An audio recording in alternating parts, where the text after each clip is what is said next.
बच्चों, today I am going to take exercise 3.6 NCERT question number 1। इस questions में जो क्वेश्चंस दिए गए हैं पेयर ऑफ लीनियर इक्वेशन, उनको हमें रिड्यूस करना है। रिड्यूस करने के बाद किसी भी एक मेथड से उनको सॉल्व करना है। तो let us take first part of this question, 1/2x + 1/3y = 2। और दूसरा क्या है, 1/3x + 1/2y = 13/6। अच्छा, यहाँ पे देखिए हमें करना क्या है, रिड्यूस कर देना है, क्योंकि ये जनरल फॉर्म शो नहीं कर रहा है। तो late 1/x = b and 1/y = q। ऐसा मैंने क्यों किया, क्योंकि 1/x यहाँ पे है, 1/x यहाँ भी है, 1/y यहाँ भी है और 1/y यहाँ भी है। तो हमने क्या करना है, 1/x को p ले लिया, 1/y को q ले लिया। और आप ऐसे a b कुछ भी ले सकते हैं। तो if I am putting this value 1/x = b, then what is going to happen here. तो ये एक्चुअल में वैल्यू क्या है, 1/2 × 1/x प्लस 1/3 × 1/y = 2। तो यहाँ पे 1/x की वैल्यू हमने क्या रखा, p रखा। यहाँ पे 1/y की वैल्यू क्या रखा, q रखा। So this is p/2 plus q/3 = 2। अब आप इसको सॉल्व कर दीजिए, क्रॉस मल्टीप्लाई करिए। This is 3p + 2q = 3 × 2 = 6 + 2 that is 12। अब आप इसको एक अलग इक्वेशन ले लिए, थर्ड इक्वेशन ले लिए। ठीक है भाई। ऐसे इसमें सेकेंड इक्वेशन में वैल्यू पुट करते हैं। सेकेंड में हो जाएगा p/3 + q/2 = 13/6 हो गया।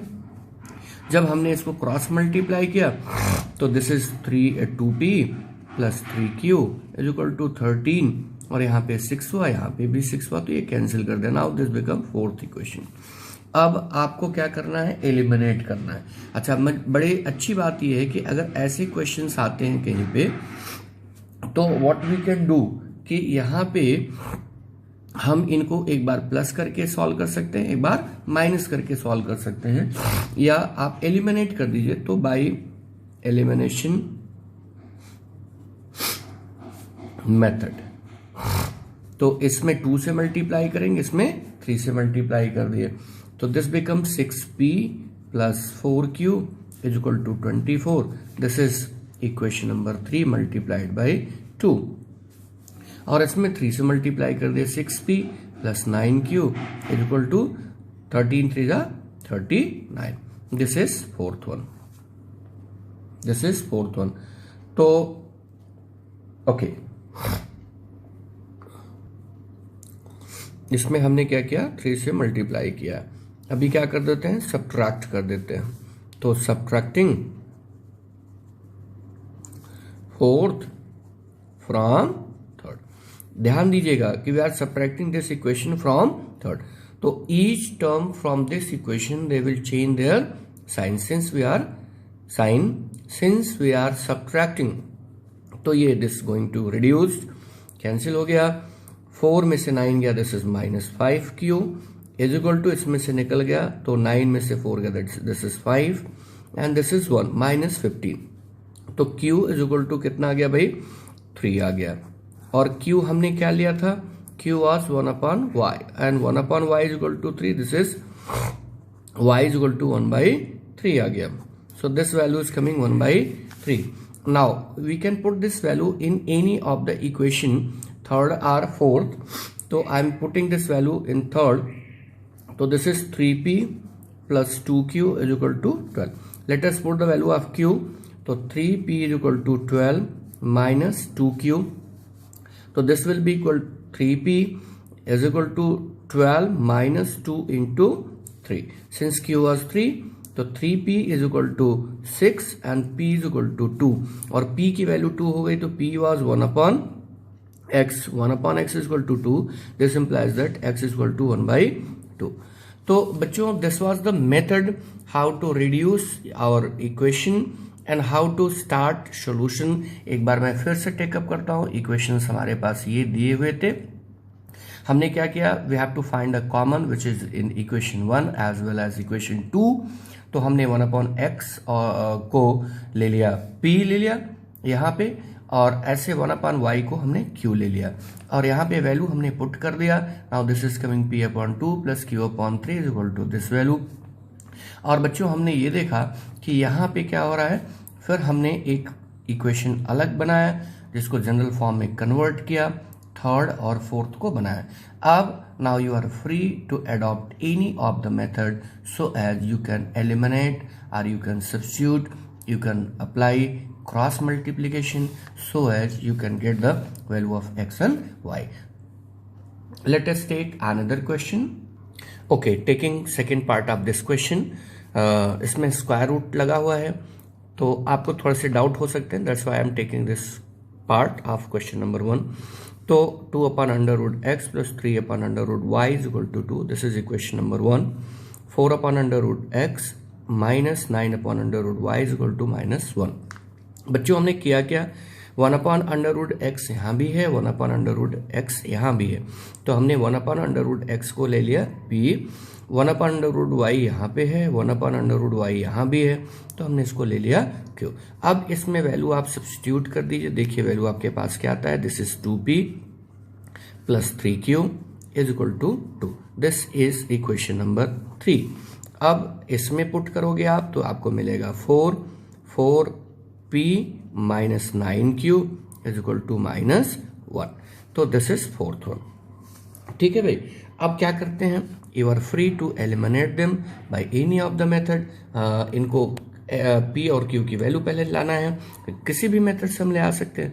तो now we have to find here.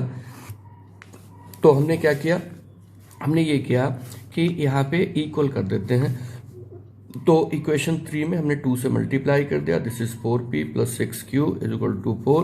हमने क्या किया, यहाँ पे इक्वेशन 3 में 2 से मल्टीप्लाई किया। ठीक है, ऐसे अगला इक्वेशन हमने ले लिया 4p minus 9q is equal to -1। This is the fourth one. अब क्या करते हैं बच्चों, इसमें एलिमिनेट कर देते हैं, एलिमिनेशन मेथड। तो सब्ट्रैक्ट कर दें क्योंकि इनके कोफिशिएंट्स इक्वल हो गए, साइन इक्वल है, साइन सेम है, इसलिए हमें क्या करना पड़ेगा, सब्ट्रैक्ट करना पड़ेगा, हमने साइन को चेंज करना है। ठीक है, तो हमने लिखा सब्ट्रैक्टिंग फोर्थ फ्रॉम कहां से भाई, थर्ड से। हमने थर्ड से इसको सब्ट्रैक्ट कर दिया, तो 4 - 4 that is 0, 6 + 9 this is 15q is equal to 4 + 1 that is 5। तो q की वैल्यू हो गई 1/3 और q हमारा भाई क्या था जरा बताइए, 1/√y था and 1/√y is equal to 1/3। अगर मैं इसको स्क्वायर कर दूं तो 1/y हो जाएगा, 1/y is equal to 1/9। This implies that y is equal to क्या हुआ, 9। तो आपने क्या देखा, q की वैल्यू 1/3 आई, since q was 1/√y is equal to 1/3। अब इनको क्या किया, हमने स्क्वायर कर दिया दोनों साइड को, तो यहाँ पे स्क्वायर रूट हटा और यहाँ पे 1/3 का होल स्क्वायर किया तो 1 का 1 हुआ एंड 3 का स्क्वायर दैट इज 9। अब आपने कंपेयर करके एक वेरिएबल की वैल्यू निकाल लिया। Let us find value of p। अब यहाँ पे पहले p निकालेंगे, p निकालने के बाद फिर q निकालेंगे। तो p एक इक्वेशन कोई भी टेकअप कर लेते हैं फ्रॉम फोर्थ हमने टेकअप किया, तो 4p is equal to -1 plus 9q और q की वैल्यू क्या थी भाई, 4p is equal to -1 plus 9 into 1/3। Since p की वैल्यू क्या थी, 1/3, now we are going to cancel, this is become 3। तो 4p is equal to -1 plus 3 this is 2। तो 4p इज इक्वल टू भैया कितना हुआ, 2/4। अब आप इसको cancel, p is equal to 1/4, तो आपने कैंसिल कर दिया, 2 कैंसिल करके दिस बिकम 1/2। तो अब आपने क्या देखा भाई, p की वैल्यू आ गई और p हमारा क्या था, p is equal to 1/√x था और 1/2 स्क्वायरिंग बोथ द साइड आपने स्क्वायर कर दिया। Now this become 1/x is equal to 1/4, क्योंकि इसका स्क्वायर 1 का स्क्वायर 1 होगा और 2 का स्क्वायर 4 हुआ, तो इसकी वैल्यू हमारे पास आ गई। और कंपेयर कर लेंगे तो x इज इक्वल टू हो गया 4 और y इज इक्वल टू हो गया 9।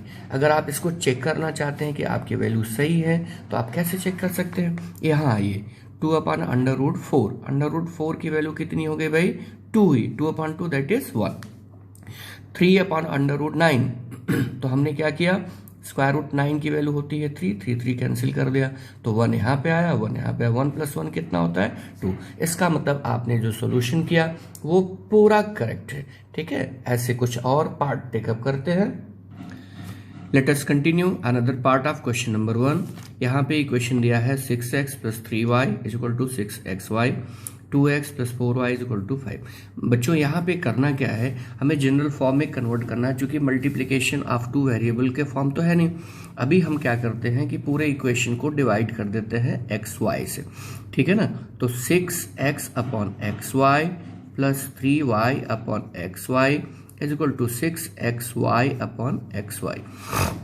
हमने क्या किया बच्चों, हमने पूरे इक्वेशन को xy से डिवाइड कर दिया, तो x यहाँ पे कैंसिल हो गया हमारा, y यहाँ पे कैंसिल हुआ और xy दोनों यहाँ पे कैंसिल हो गए। तो दिस इज 6/y + 3/x = 6 हुआ। अब यहाँ पे हमने क्या करना है, ऐसे इसको भी हमने कैंसिल कर दिया। जब हमने इसको कैंसिल किया, सेम xy से डिवाइड कर दिया, तो दिस इज 2/y + 4/x = 5। ये आपका थर्ड इक्वेशन हुआ और ये हुआ फोर्थ। बच्चों क्या करना है, अब फिर देखिए 1/x हो गया, 1/y हो गया, 1/x, 1/y हो गया। तो हमें क्या करना है, एज्यूम कर लेना है। Late 1/x = p and 1/y = q हमने ले लेना है। थर्ड इक्वेशन में पुट कर देंगे और फोर्थ में पुट कर देंगे, तो इससे क्या होगा, एक जनरल फॉर्म हमें मिल जाएगा। फिर इसके बाद हम किसी भी मेथड को अप्लाई करेंगे और अप्लाई करके एक्स वाई की वैल्यू निकालेंगे, जो कि हमारा टारगेट है। तो इसमें हमने वैल्यू पुट कर दिया, एक्स वाले को पहले रखते हैं। So this is 3। अच्छा, इसमें एक काम और कर सकते थे, 3p + 6q = 6। इसको थोड़ा सा छोटा कर दें, 3 से डिवाइड कर देते हैं। Now this become p + 2q = 2। तो इक्वेशन नंबर इसको हमने ले लिया, फिफ्थ ले लिया। और इसमें हमने जब चेंज कर दिया तो हमारे पास आ गया 4 एक्स वाले टर्म को पहले 4p + 2q = 5। अब अच्छी बात यहाँ पे ये है कि हमारे पास एक ऐसा वेरिएबल है जिसके कोफिशिएंट्स दोनों केसेस में क्या है, इक्वल है। तो हमें कुछ यहाँ पे मल्टीप्लाई करने की जरूरत नहीं है, क्योंकि इनके कोफिशिएंट्स इक्वल है। Only we have to do equation 6 को सब्ट्रैक्टिंग 6 फ्रॉम फिफ्थ से आप उसको सब्ट्रैक्ट कर लीजिए, माइनस माइनस और माइनस, तो ये कैंसिल हो गया। 4 में से 1 गया, दैट इज -3p = -3, तो p = आ गया 1। और आपको पता है कि p की वैल्यू आप लोगों ने क्या ले रखी है, p की वैल्यू आपने ली थी 1/x, तो 1/x = 1, this implies that x = 1। आपने एक वेरिएबल को फाइंड कर लिया। Now putting this value in any of the equation 5th और 6, हमने 5th में रख दिया। इन फिफ्थ क्या था भाई, p + 2q = 2, तो p को हमने रोक लिया, 2 - 2q हो गया, 2 - 2q हो गया। अब यहाँ पे वैल्यू को आप पुट कर दीजिए, p = 2 - 2 ×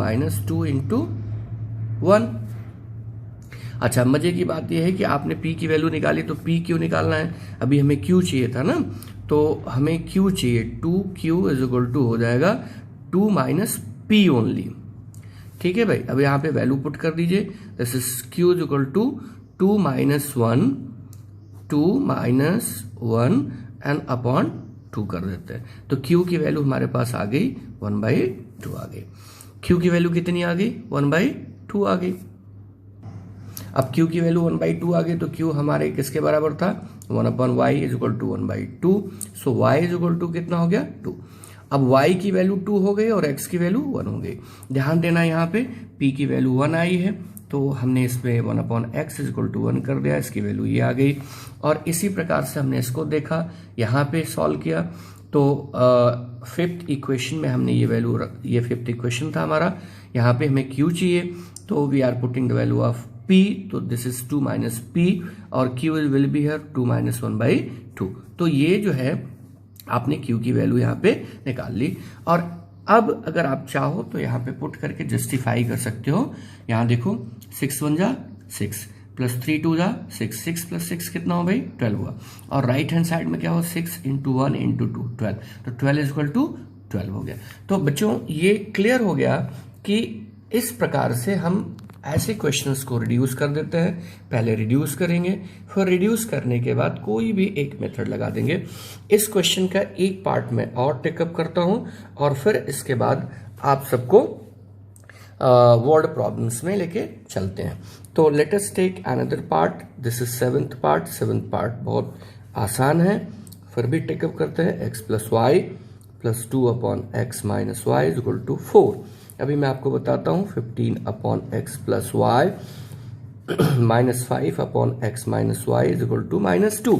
बच्चों देखिए यहाँ पे पहले इक्वेशन में और दूसरे इक्वेशन में हमारे पास क्या है, हमारे पास 1 अपॉन एक्स प्लस वाई है और दूसरे वाले में 1 अपॉन एक्स माइनस वाई है। तो हमें क्या करना है, हमें p की वैल्यू 1 अपॉन एक्स ले लेना है। तो हमने लिया let 1 upon x plus y is equal to p and 1 upon x minus y is equal to q हमने ले लिया। अब यहाँ पे वैल्यू आप पुट कर दीजिए। This is 10p plus 2q is equal to 4। इसको आप छोटा कर सकते हो। This is 5p plus q is equal to 2। This become third equation. अगर ये आपका पहला इक्वेशन था, ये दूसरा इक्वेशन था, दिस बिकम थर्ड। यहाँ पे वैल्यू पुट कर देते हैं तो क्या होता है 15p minus 5q is equal to minus 2। This is fourth one. अब बच्चों हमें क्या करना है, इनको एलिमिनेट कर देना है। एलिमिनेट करके अब यहाँ पे थर्ड और फोर्थ आप देख रहे हैं तो सारी चीजें बड़ी क्लियर हैं। क्या क्लियर है कि अगर किसी को आपको एलिमिनेट करना है तो कैसे एलिमिनेट कर सकते हैं, उनके कोफिशिएंट्स को इक्वल बनाते हैं और इक्वल बना करके क्या करेंगे, सब्ट्रैक्ट कर देंगे या ऐड कर देंगे। तो let us take the question. अब आपने थर्ड लिया, दिस इज 15, आपने लिया third, this is 15 third 15p plus 3q is equal to 6। हमने क्या किया, इक्वेशन नंबर 3 को हमने 3 से मल्टीप्लाई कर दिया और यहाँ पे 15p minus 5q is equal to minus 2 हो गया। This is fourth one. अब इनको क्या करते हैं, सब्ट्रैक्ट कर देते हैं तो साइन चेंज हो जाएगा। This is going to cancel over here. 3 plus 5 that is 8q is equal to 8। q is equal to आ गया भाई 1। अब q हमारा तक क्या था, 1 upon x minus y is equal to 1। This implies that x minus y is equal to 1। This is equation number 5। अब आप यहाँ पे 5th बना दीजिए। ऐसे इस वैल्यू को उठा करके किसी एक में पुट कर दीजिए। हमने एक वैल्यू पुट कर दिया, किसमें, पहले वाले में। तो 5p इज इक्वल टू हो जाएगा 2 माइनस q। तो 5p इज इक्वल टू हो गया 2 माइनस 1। q की वैल्यू 1 थी, तो यहाँ पे हमने क्या किया, p इज इक्वल टू 1/5। अब आप यहाँ पे p की वैल्यू रख दीजिए, 1 upon x plus y is equal to 1/5। तो यहाँ से आपने मल्टीप्लाई किया, दिस 5 दिस, तो x plus y is equal to 5 हो गया। This is equation number 6। ये 6 हो गया और यहाँ पे आप 5th को लेके आइए, x minus y is equal to 1। ये आपका था 5th। इन दोनों को ऐड कर दीजिए, ये कैंसिल हो गया। तो 2x की वैल्यू कितनी हो गई, 6। तो x की वैल्यू कितनी आ गई भाई, 3 आ गई। Very good. अब ये वैल्यू आप उठा के किसी में पुट कर दीजिए। तो हमने 5th में पुट कर दिया। x विल बी हमने निकाल लिया है, यहां से टेकअप करते हैं। तो y will be 5 minus x. अब y की वैल्यू क्या हो जाएगी, 5 माइनस 3 दैट इज 2। तो आपने देखा कि x की वैल्यू 3 आ गई और y की वैल्यू 2 आ गई। तो बच्चों इस तरीके से हमने कुछ क्वेश्चंस, कुछ पार्ट लिए क्वेश्चन नंबर 1 के, उनको रिड्यूस कर दिया और रिड्यूस करने के बाद उनको हमने अपने सुविधानुसार, इजीनेस के अकॉर्डिंग हमने क्या किया, सेलेक्ट किया मेथड। और मैंने सब जगह एलिमिनेशन लिया क्योंकि ये आसान था। और अब हम कुछ वर्ड प्रॉब्लम्स टेकअप करेंगे। Let us take word problems. बेटा ये बड़ा इंपॉर्टेंट क्वेश्चन है और ये बोर्ड में इस तरीके के क्वेश्चंस पूछे जाते हैं। जैसे अपस्ट्रीम डाउन स्ट्रीम के रिलेटेड क्वेश्चन होता है। जब आप सीढ़ियों पे चढ़ते हैं, ठीक है, तो आपकी स्पीड क्या होती है, कम होती है। जब आप विंड के अगेंस्ट साइकिलिंग करते हैं तो आपकी स्पीड कम होती है। ऐसा क्यों होता है, इसलिए होता है क्योंकि there is another force which is opposing your motion. तो वैसे अगर नदी ऐसे बह रही है, ठीक है, नदी का डायरेक्शन ऐसे है और बोट भी अगर ऐसे ऐसे बह रही है इसी डायरेक्शन में, इसका मतलब क्या होगा, अगर इसकी speed x kilometre per hour है और इसकी speed y kilometre per hour है, तो अब देखिए स्पीड ऑफ बोट हो जाएगी, speed of boat in down stream. Down stream का मतलब जरा समझिए कि विद द वाटर करंट, पानी के साथ अगर आपने बोट बहानी है, चलानी है, तो क्या करेगा, इसकी जो स्पीड होगी और इसकी जो स्पीड होगी वो दोनों क्या हो गए, ऐड हो जाएंगे। तो यहां पे हो जाएगा x + y kilometre per hour. और अगर आप बोट इस डायरेक्शन में मूव करता है, इसका मतलब वाटर करंट उसको क्या कर रहा है, उसके मोशन को अपोज करेगा। जब किसी चीज का अपोज हो रहा है, इसका मतलब ये होता है कि उसकी स्पीड रिड्यूस हो जाएगी। तो speed of boat in upstream, तो अपस्ट्रीम में x - y kilometre per hour. भाई यहां पे हमने x - y क्यों लिखा, y - x क्यों नहीं लिखा? हमने यहां पे x - y इसलिए लिख रखे हैं क्योंकि नाव चल रही है ना, तो नाव की स्पीड ज्यादा होगी, अदरवाइज क्या करेगा, वो पानी के डायरेक्शन में ही बहता जाएगा। फिर नाव अपनी इच्छा के अनुसार या सेलर के अकॉर्डिंग नहीं मूव कर पाएगी। तो मैंने क्या किया भाई, यहाँ पे अपस्ट्रीम में उसकी स्पीड क्या की, कम कर दी। ठीक है ना। अब क्वेश्चन पे आते हैं। क्वेश्चन क्या कहता है, Ritu can row downstream 20 kilometre. तो डाउन स्ट्रीम 20 किलोमीटर हो गया डाउन स्ट्रीम, तो x + y हो गया। And upstream 4 kilometre, upstream है 4 किलोमीटर, तो 4 किलोमीटर को डिवाइड करेंगे स्पीड से, तो ये, और टाइम कितना लगा, 2 आवर्स। तो ये पहला इक्वेशन बन गया। ध्यान दीजिएगा, यहां पे नोटिस करने वाली बात यह है कि इन्होंने बताया कि 20 किलोमीटर वो जाती है डाउन स्ट्रीम में और 4 किलोमीटर जाती है वो अप स्ट्रीम में, और दोनों का मिला के टाइम कितना लगता है, अरे गजब। तो थोड़ा सा हमने चेंज करना है। चेंज ये करना है कि 20 किलोमीटर 2 घंटे में और अप स्ट्रीम में भी 2 घंटे लगते हैं। तो मतलब ये केस हमें जो है पहले केस के लिए 2 आवर्स लगते हैं और दूसरे वाले केस के लिए हमें अलग से 2 आवर्स लगते हैं। तो 2 + 2 हो गया। अभी आप इसको सेपरेटली ऐसे लिख सकते हैं कि 20/x + y = 2। इसको आप इक्वेशन 1 मान लीजिए तो ज्यादा बेहतर होगा। और अगर हम इसको मल्टीप्लाई करके देखें तो 20 = 2 × x + y, इसको कैंसिल कर दीजिए, x + y = 10। ये आपका इक्वेशन 1 बन गया। 4/x - y = 2, फिर यहां पे मल्टीप्लाई कर दिया तो हमारे पास आ गया x - y = 2। यहां पे हमने कैंसिल कर दिया। अब आप इसको एलिमिनेट कर दीजिए, अप्लाइंग एलिमिनेशन मेथड, इनको ऐड कर दिया। 2x = कितना हुआ, 12, x = आ गया 6 किलोमीटर पर आवर। बच्चों यहां पे इसकी कोई आवश्यकता नहीं थी, ठीक है, लेकिन ऐसा लगा कि दोनों केसेस हैं तो इसकी कोई आवश्यकता नहीं है। डायरेक्टली आप लिख सकते हैं कि 20 किलोमीटर जाता है 2 आवर्स में, तो 20 this is the distance upon speed = time. तो ये हमने अडॉप्ट किया। अब इस वैल्यू को उठा करके किसी भी इक्वेशन में पुट कर देते हैं इन इक्वेशन 1। तो इक्वेशन 1 क्या था भाई हमारे पास, y = 10 - x। Now y = 10 - 6, that is 4 kilometre per hour. तो आपने देखा कि बोट की स्पीड कितनी हो गई, speed of boat in still water,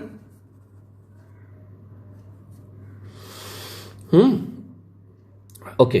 तो हमने देखा कि यहां पे स्पीड कितनी हो रही स्टिल वाटर में, इज 6 किलोमीटर पर आवर। और करंट का है, स्पीड ऑफ करंट हो रहा है 4 किलोमीटर पर आवर। तो ये बेटा बड़ा एक इंपॉर्टेंट क्वेश्चन है, बोर्ड में ये पूछे आते हैं इस तरीके के जो वर्ड प्रॉब्लम्स हैं और यहां से बनते हैं। तो ऐसे क्वेश्चंस को आप सबको जो है देखना है। अभी हमने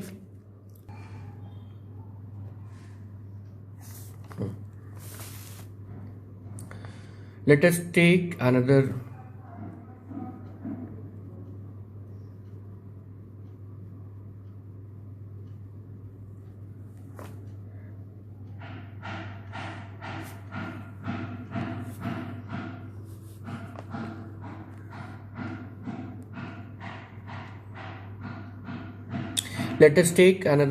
another part of this question. Question number 2, it's the second part. What is given here? कि 2 men, 2 women plus 5 men can finish a work in 4 days.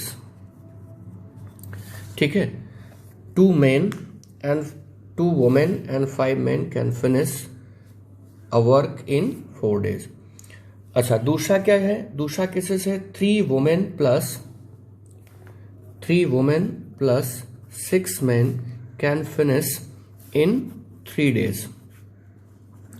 यहाँ पे एक चीज बहुत आवश्यक है कि जहाँ पे वर्क और टाइम की बात होती है, वर्क और टाइम के केस में क्या होता है कि अगर मान लीजिए से आप एक कमरे को व्हाइट वॉश कराना चाहते हैं, तो आपने 2 आदमी को लगाया 2 दिन, और आपके पास टाइम नहीं है, तो कितने आदमी आप लगाओगे जिससे कि वो कंप्लीट हो जाए?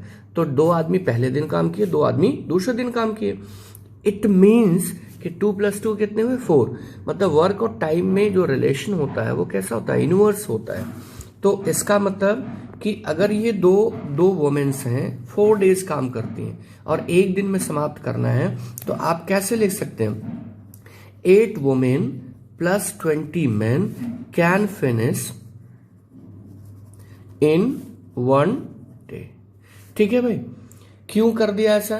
क्योंकि 2 लेडी, 2 वुमेन पहले दिन, फिर दूसरे दिन, फिर तीसरे दिन एंड 4th डे, तो 2 करके कितने हो गए? 8 वुमेन हो गए. अभी इसके बाद क्या हो गया? इसके बाद हमने फिर टेकअप किया. तो बेटे यहां पे क्या हो गया? एक बात क्लियर हो गई. यहां पे एक चीज क्लियर हो गई. क्लियर ये हुई कि हमने क्या किया? इसमें मल्टीप्लाई कर दिया. ऐसे इसमें जब मल्टीप्लाई करेंगे तो this become 9 women and 18 men can finish the same work in 1 day. अच्छा, अब मजे की बात यह है कि इसमें पूछता है, आपसे पूछ रहा है कि alone woman can finish. आपको ये बताना है, क्या बताना है भाई? कि 1 man alone, and एक लेडी या एक मैन कितने दिन में इसको फिनिश कर सकता है? तो हमने क्या लिया? Let 1 woman can finish the work in 1 day. आप मेरी बात समझ रहे हैं? एक वुमेन ने 1 दिन में इसको क्या किया? फिनिश किया. ठीक है, अभी आपको क्या करना है? और एक man and 1 man can finish this work in 1 day. जरा ध्यान से देखिएगा. तो अगर एक वुमेन को 1 दिन का, सो 1 वुमेन्स 1 day वर्क. भाई एक चीज बताइए, अगर मैं एक रूम का व्हाइट वॉश 5 डेज में करता हूं तो 1 दिन में कितना करूंगा? उसके 1/5 पार्ट को ही करूंगा ना. तो यहां पे अगर एक लेडी x डे में कोई काम कर रही है, फिनिश कर रही है, तो उसको 1 दिन का 1 डे का वर्क उसका क्या होगा? 1/x पार्ट होगा. ध्यान से देखिएगा. सिमिलरली 1 डे, सो 1 मेंस 1 डे वर्क यहां पे हो जाएगा 1/y. ठीक है भाई, 1/y पार्ट हो गया. Is this clear?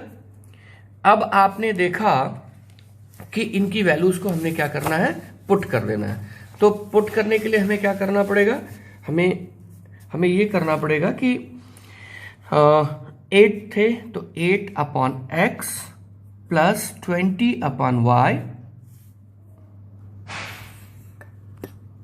8/x plus 20/y is equal to 1. ठीक है भाई, दिस इज इक्वेशन नंबर 1. आप ले लीजिए.